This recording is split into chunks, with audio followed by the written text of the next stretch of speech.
आज हम लोग जो पढ़ने वाले हैं भाई वो पढ़ेंगे कुड हैव। कुड हैव ये पढ़ेंगे आज, ठीक है। कुड हैव की अगर हिंदी कहा जाए पास हो सकता नहीं भाई, सकता था, ठीक है। कुड हैव की हिंदी क्या हो जाएगी? सकता था। अब सकता था क्योंकि आपको एक चीज़ पता है कि जो मॉडल्स है, मॉडल्स को हमेशा वर्ब की कौन सी फॉर्म चाहिए? First form. इसीलिए अपनी सहायता के लिए इसने किसका सहारा ले लिया? हैव का। हैव का सहारा ले लिया क्योंकि हैव हमारी वर्ब की कौन सी फॉर्म होती है? फर्स्ट फॉर्म है, तो इसकी सहायता ले लिया। अब इसकी हिंदी जो निकलेगी ना वो निकलेगी सकता था। अब इसके थोड़ा स्ट्रक्चर्स को फोकस करते हैं, कैसे स्ट्रक्चर्स होने वाले हैं। सिंपल्स की बात करें, सिंपल सबसे पहले किसकी जरूरत है? सब्जेक्ट। और सब्जेक्ट के बाद क्या चाहिए? कुड। और कुड के बाद हैव। अब जरा बताओगे कौन सी फॉर्म लगेगी? थर्ड फॉर्म, बिल्कुल एग्जैक्टली। अब कुड और हैव के बाद आप लोगों को याद है कि एक ही दो जगह है जहाँ पे या तो आर्टिकल यूज हुआ हो, या एडजेक्टिव यूज हुआ हो, या नाउन यूज हुआ। कोई चीज़ पास होता है तो इन्हीं चीज़ों में। लेकिन अगर इनका सही प्रयोग कहा जाए तो ये अपने साथ हैज़, हैव वर्ब की थर्ड फॉर्म के अलावा और किसी के साथ बातचीत करना पसंद नहीं करता। या तो प्रेशर वाले सेंटेंसेस होंगे, वहाँ की बात नहीं करूँगा, लेकिन इनको वर्ब की कौन सी फॉर्म की ज़रूरत है? Third form. और फिर क्या चाहिए इसको? Other word. ये बन गए आपके रूल्स। सब्जेक्ट, कुड, हैव और वर्ब की कौन सी फॉर्म? Third form. उसके बाद अदर वर्ड। अगर इसका हम दूसरे पे बात किया जाए, इंट्रोरोगेटिव। इंट्रोरोगेटिव का मतलब होता है आपसे सवाल पूछेगा। क्या पूछेगा? सवाल। तो सवाल कैसे पूछेगा वो? तो क्या में। तो जैसे ही क्या में आएगा तो क्या का जो कार्यक्रम संभाल लेगा वो कौन होगा? कुड। और सब्जेक्ट से पहले क्या आ जाएंगे? कुड। और कुड के बाद क्या चला जाएगा? सब्जेक्ट। बस इस क्या का कारोबार किसने संभाल लिया? कुड ने। अब सब्जेक्ट हो गया। अब सब्जेक्ट के बाद क्या चाहिए? हैव। हैव के बाद वर्ब की थर्ड फॉर्म। थर्ड फॉर्म के बाद अदर वर्ड। और ये क्या ले लेगा? Question mark. रूल दिखाई दे रहा है आपको? इंट्रोरोगेटिव में बन गया कुड, सब्जेक्ट, हैव और वर्ब की कौन सी फॉर्म? Third form. कोई समस्या नहीं। उसके बाद जो तीसरे रूल्स को हम फोकस करेंगे वो है भाई हमारा नेगेटिव। और नेगेटिव जैसे ही मन में बात आया, किस चीज़ को नकार रहा है, कोई भी चीज़ को नहीं करने की बात कर रहा है, तो नेगेटिव का रूल क्या होगा? नेगेटिव का रूल भी होगा भाई सब्जेक्ट। सब्जेक्ट के बाद आपको ज़रूरत किसकी है? कुड। अब कुड के बाद बहुत लोगों को देखा है, बहुत बच्चे क्या करते हैं कि हैव के बाद नोट लगाते हैं, क्योंकि उनको ये लगता है कि हैव हमारी क्या है? हेल्पिंग वर्ब है। लेकिन हेल्पिंग वर्ब हमारी नहीं है, ये किसकी सहायता करने के लिए आ गए हैं? कुड की। क्योंकि कुड को डायरेक्टली वर्ब की थर्ड फॉर्म नहीं चाहिए। समझ में आ गया ना बातें? तो इसीलिए हमारा मेन फोकस किस पे है? इस पे। तो यही हमारा क्या लेगा? ये नोट लेगा। तो सब्जेक्ट कुड नॉट, क्या चाहिए इसको? हैव। और हैव के बाद वर्ब की कौन सी फॉर्म? Third form. कोई दिक्कत? अब नेगेटिव के अंदर क्या चाहिए? सब्जेक्ट। सब्जेक्ट के बाद कुड। कुड के बाद क्या चाहिए? नोट। नोट के बाद क्या चाहिए? हैव। हैव के बाद क्या चाहिए? वर्ब की कौन सी फॉर्म? Third form. क्लियर?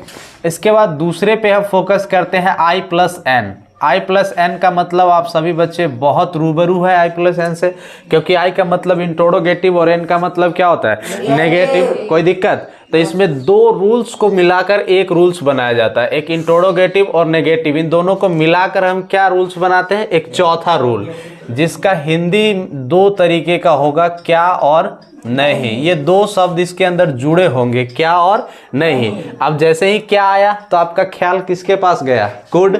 सबसे पहले क्या चाहिए आपको? कुड की जरूरत है, तो यहाँ पे हम लगा देंगे भाई कुड। कुड के बाद क्या चाहिए? सब्जेक्ट। अब सब्जेक्ट के बाद किसकी जरूरत है? नोट। और नोट के बाद क्या चाहिए? हैव। हैव के बाद वर्ब की कौन सी फॉर्म? थर्ड फॉर्म के बाद other word and question mark. Clear हो गए? यहाँ तो कोई दिक्कत किसी को? कोई दिक्कत नहीं है। अब इसमें अगर चाहो तो आप WH फैमिली भी यूज कर सकते हो। WH फैमिली का क्या रूल है? WH फैमिली के दो रूल्स होते हैं, एक होते हैं आई का मतलब क्या? इंट्रोडोगेटिव। तो इंट्रोडोगेटिव रूल्स को बनाने के लिए सबसे पहले किसकी जरूरत है? WH फैमिली की। उसके बाद क्या चाहिए आपको? कुड, और कुड के बाद क्या चाहिए? सब्जेक्ट। सब्जेक्ट के बाद हैव, वर्ब की कौन सी form? Third form plus other word या ऑब्जेक्ट क्वेश्चन मार्क। अब WH फैमिली और कुड, सब्जेक्ट, हैव और वर्ब की थर्ड फॉर्म, बिल्कुल सेम रूल किसका आ गया? इंट्रोडोगेटिव का। तो यही सिर्फ सबसे पहले किसकी जरूरत है? WH family, could, subject, have और वर्ब की कौन सी फॉर्म? Third form. कोई दिक्कत? इसका एक और रूल बनता है I प्लस N का, इंट्रोडोगेटिव प्लस नेगेटिव। किसका? WH फैमिली का। तो बन जाएगा WH फैमिली। WH फैमिली के बाद क्या चाहिए? कुड, कुड के बाद सब्जेक्ट, सब्जेक्ट के बाद नॉट। फिर बच्चा क्या कर देगा? यहाँ पर भी हैव के साथ क्या लगाना पसंद करेगा? नॉट, जो कि क्या हो जाएगा? गलत। अब इसके साथ क्या चाहिए? हैव, हैव के बाद वर्ब की कौन सी फॉर्म? थर्ड फॉर्म के बाद other word and question mark. Rule clear हो गए सबको? यहाँ तक कोई समस्या है? अब जरा देखते हैं इनको सेंटेंसेस कैसे बनाएंगे हम। फर्स्ट सेंटेंस देखो, एग्जाम्पल, सिंपल काम बनाते हैं सबसे पहले। वह कल स्कूल जा सकता था। ठीक है, वह कल स्कूल जा सकता था। इसमें कहीं पर भी क्या है? नहीं है। क्या नहीं है? कोई WH का कोई क्वेश्चन है? कुछ भी नहीं है, सिंपल है। सबसे पहले क्या चाहिए? सब्जेक्ट। जा सकता था स्कूल कल, कौन? तो वह की इंग्लिश यहाँ पे क्या हो जाएगी बच्चे? ही। सी नहीं बच्चे, सी कौन बोला? ही होगा, क्योंकि सकता था।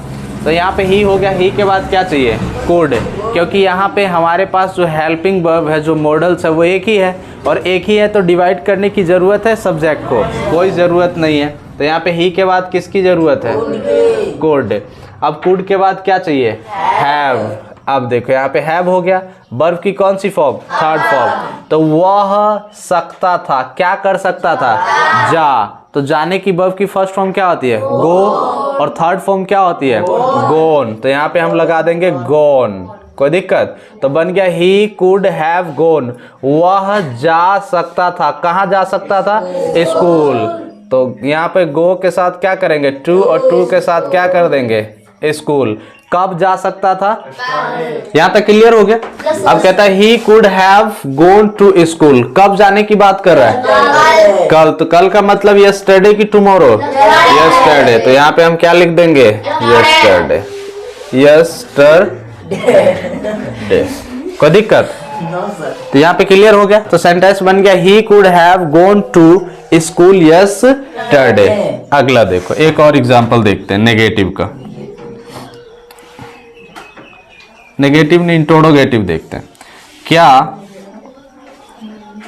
आप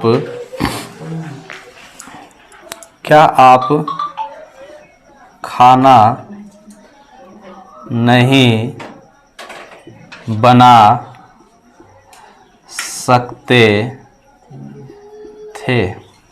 क्या तुम खाना नहीं बना सकते थे? अब इस सेंटेंस को बनाते हैं। अब इसके अंदर सबसे मेन चीज क्या है? क्या के साथ क्या है? नहीं। तो इंट्रोडोगेटिव प्लस नेगेटिव। सबसे पहले किसकी जरूरत है? तो बिना सोचे समझे कुड लगा दे? लगा देते हैं कुड। अब कुड जब हो गया तो क्या चाहिए? सब्जेक्ट। सब्जेक्ट कौन है? यू। क्योंकि देखो यहाँ पे कहता है कि क्या नहीं बना सकते थे? कौन? तुम। खाना कौन नहीं बना सकता था? तुम। तो बन गया कुड यू। तो क्या तुम नहीं, अब किसकी जरूरत है? सकते थे। यहाँ पे चाहिए क्या भाई? इंट्रोडोगेटिव प्लस नेगेटिव यहाँ पे है, तो इसको जरूरत किसकी है? नॉट की। नॉट के बाद क्या चाहिए? हैव के बाद किसकी जरूरत है? आप देखो वर्ब की कौन सी फॉर्म? Third form. तो आपका कुड क्लियर हो गया, सब्जेक्ट क्लियर हो गया, नोट क्लियर हो गया, और हैव भी क्लियर हो गया। अब वर्ब की कौन सी फॉर्म चाहिए? Third form. तो क्या तुम नहीं सकते थे? क्या नहीं कर सकते थे? बना। तो बनाने की इंग्लिश क्या होती है? मेक। थर्ड फॉर्म क्या होती है? मेड। तो आप देखो यहाँ पे बन गया मेड थर्ड फॉर्म। तो क्या तुम नहीं बना सकते थे, क्या नहीं बना सकते थे? तो खाना को इंग्लिश में हम क्या कहते हैं? फूड। और यहाँ पे लगा देंगे क्या? Question marks. कोई समस्या? क्वेश्चन सेंटेंस बन जाएगा ना? कोई दिक्कत?